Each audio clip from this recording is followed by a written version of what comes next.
So I was watching a critique of an interview with Alyssa Mercanti, and there was a number of things that Mercanti had said that I was like, some of the stuff about like Soros and like these conspiracy theorists and things like that, and it was pretty lame. It was pretty gay and lame. I mean, just but the thing that finally I was sitting back and I'm like, okay, I because I started to roll it over. It's like doing the thing that where it's like, no, move the turn the light box. Look at it from another perspective. And then finally it hit me. I was like, wait, why are we even talking about this?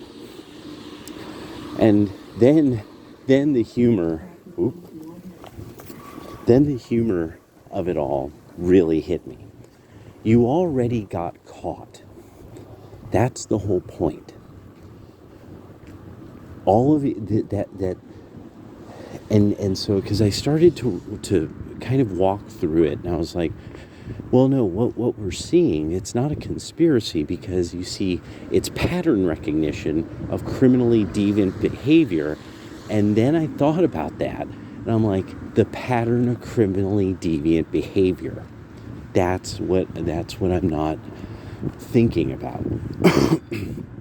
There's a counter-terrorist guy who used to write relatively comical books about his experience as a CTU person.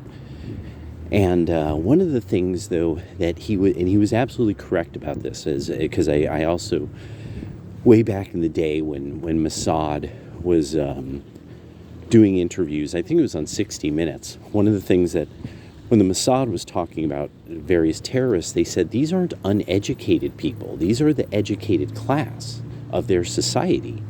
You can't convince an idiot to blow themselves up. They have everything to live for. Like a smart person, smart people can be convinced they have nothing to live for. It takes a lot of self-talk to get somebody spun up enough about a cause, but then they have to think there's a cause. They have to really believe in it. And that's not something stupid people, that's not something they can do. Like they don't operate that way. They will tend to ask their mom, should they do this? They'll ask their dad. And then the thing is that they won't trust the person who's trying to spin them up into it. They won't trust the handler. Smart people, oddly enough, you could convince of anything if you know how to get them to think they're smart. And then the weird part was, he said, so when you deal with terrorists, one of the funniest parts about it is how much work they do on documenting what they do. There's some people I have to ask, about psychopathy and criminality and stuff like that, like, what is that? What is that quality? Like, why, what has been found about this? Why do certain people, when they sort of commit crime that shows sort of a general hatred of society, like, what is that? Like, why do they record? Why do they make it a holy cause that they must be remembered for? So I started really rolling this around, like, yeah, that's the issue with leftists and things like consultants and the sensitivity readers and all these people who ruin everything. They're ruining it on purpose, and they ruin it because they really are, they actually despise society.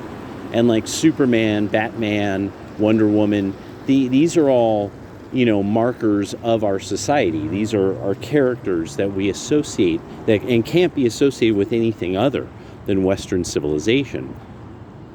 So I started to think that was the issue. all of these consultant groups and sensitivity readers, they've all been caught. Cabrutus caught you guys, and then more people caught more of them. And that's it. That's the whole game. You had to keep it secret. And it's something about people who like causing chaos and anarchy. They love documenting it, and they can't keep it secret. And that's really how they fail. They are big upping themselves within the circle of people that they think are kind of their audience, and the people who in the long run they think will be their supporters in the future. So we're gonna win. Yeah.